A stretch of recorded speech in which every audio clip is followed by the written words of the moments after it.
Olá, este é o blog Civil Imobiliário.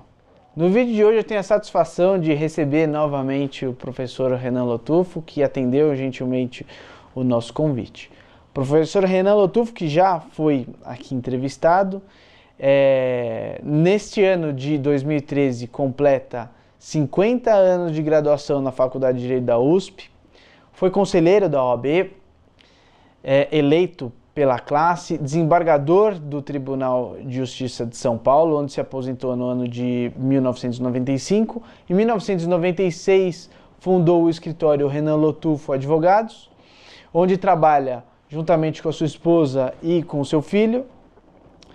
É autor de inúmeros artigos e livros que nós todos conhecemos, dentre os quais eu gostaria de destacar Comentários ao Código Civil, Curso Avançado de Direito Civil e um livro que hoje já está esgotado, que é Questões Relativas ao Mandato, Representação e Procuração. E no vídeo de hoje a gente vai tratar um pouco a respeito de posse e propriedade.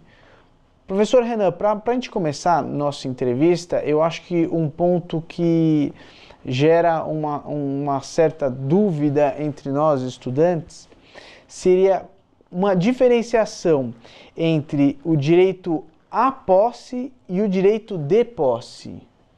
O senhor poderia tratar um pouco a respeito disso? Posse para mim é um tema muito querido, porque meu primeiro trabalho teórico foi exatamente sobre posse, num livro do Youssef Carrali. E eu trabalhei muito com posse no tribunal. Era uma das razões de eu ter ido para o primeiro alçada. A posse, ela tem a característica fundamental de ser a primeira exteriorização da propriedade. E é uma figura extremamente importante no mundo do direito. Ela precede, vamos dizer, a análise da propriedade num certo sentido, e ela tem a diferença de que quem tem a propriedade, ou um direito decorrente da propriedade, tem direito à posse. Mas quem exerce diretamente o que se contato e assume a posse da coisa, tem o direito de defender essa posse. Então aqui eu tenho o direito da posse e o outro pode ter o direito à posse. Vamos exemplificar. Você tem uma coisa que ocorre costumeiramente aqui em São Paulo. Um grupo de pessoas sem teto encontram um prédio, por exemplo, do Hotel São Paulo, na Praça das Bandeiras, desocupado. Invade e ocupa. O que eles passam a fazer? Eles são proprietários? Não. Quem tem direito à posse daquele prédio? Quem é o proprietário daquele prédio? Mas eles que estão lá e permanecem lá, se por acaso conseguirem permanecer por mais de ano e dia, vão ter direito de defesa jurídica da posse. A posse tem, portanto, uma real função social dentro do convívio da sociedade. Quando a gente fala em função social, eu acho interessante que normalmente a gente pensa sempre em função social da propriedade. Mas então o senhor está dizendo que também há uma função social da posse. Exato. A propriedade, evidentemente, todo mundo fala porque passou a ser até ditame constitucional. Mas a função social da posse sempre foi destacada, e é uma obra bem antiga já agora, do autor espanhol chamado Antônio Hernández Rio, que é exatamente sobre a função social da posse. E se a gente estuda toda a doutrina da posse, vai verificar que ela realmente tem essa função social. Ou seja, de permitir que haja uma defesa da posse sem que haja necessidade de títulos jurídicos. E essa relação é porque ela vai juntar na figura da posse corpos e ânimos. Como o Vinícius falava, eu não existo sem você. Na posse também. Não existe posse se não existir corpos, que é contato físico, e o ânimo, a vontade. Só que agora, na vida moderna, a posse, com a sua função social, tem um outro requisito, que é a atividade. E foi por isso que o professor Reale introduziu no Código Civil a chamada posse-trabalho, porque ela vai se converter em propriedade.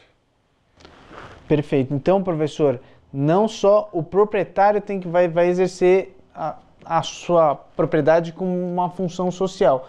Aquele que possui uma propriedade, ainda que não seja propriedade, ele vai ter que observar também o mesmo princípio. Tem o mesmo princípio. Se ele não der na aplicação, vamos dizer, na destinação daquele bem que ele está ocupando como possuidor, a mesma função social que é o requisito daquele próprio imóvel, da destinação do imóvel, ele já não está dando uma função social à posse. Perfeito. Então ele pode não ter defesa da posse. Entendi. A defesa da posse é mais ou menos geralmente é para defender-se. E quem tem direito à posse é porque está sem a mesma e quer exercê-la. Perfeito. Professor, em São Paulo hoje a gente está vivendo um período de uma especulação imobiliária absurda, onde o preço do metro quadrado pode atingir 20, 30 mil reais em determinadas regiões. E cada vez mais a gente vê construção em áreas periféricas, não obstante, em São Paulo a gente, como o senhor mencionou, a gente vê muitos prédios, sejam eles públicos ou particulares, abandonados e onde os sem-teto, que pessoas simples não têm oportunidade e capacidade econômica de pagar o preço, acabam ocupando. O direito, você acredita que ele tenha, trata-se isso obviamente de um problema social, mas o direito ele tem ferramentas para tentar corrigir esse problema decorrente do metro quadrado caríssimo em São Paulo? Existiriam vários. Uma das figuras que foi introduzida no Código, alterando a antiga enfiteuse, né, a superfície, o direito de superfície, chega perto dessas possibilidades de solução. Por quê? Porque, na verdade, nos outros países, a enfiteuse, como não era perpétua, resolveu muito bem o problema social. Então, um exemplo. No Japão, o problema rural. E na França pós-guerra, o problema urbano. Por quê? Porque eram lugares onde existiam propriedades, mas não existia capital para fazer o investimento imobiliário. Então, a solução dada foi essa. Se você faz esse contrato, aquele que tem o terreno cede para quem tem o capital edificar. Ele edifica e depois de um certo tempo de explorar aquilo, a propriedade converte integralmente para o proprietário de volta. E no Brasil isso é muito comum. Quem tem o terreno não tem dinheiro para erguer um imóvel. Mas então fica especulando, esperando. E o outro vem para fazer exatamente esse jogo que acaba elevando o custo. Se você tiver essa junção, sem que haja oneração para a venda do imóvel, mas esse imóvel vai se transformar em uma grande conjunto habitacional, um prédio enorme de apartamentos. Foi assim que foi feita a reforma urbana em Paris, no pós-guerra. Construção de vários imóveis, sem que o dono tivesse que empatar capital, porque ele não tinha.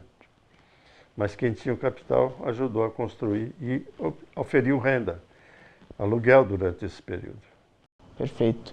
Professor, gostaria de agradecer pelo seu retorno no blog, a sua entrevista. Eu que agradeço a oportunidade de retornar à sua atividade de blog de direito civil e imobiliário. Obrigado, professor.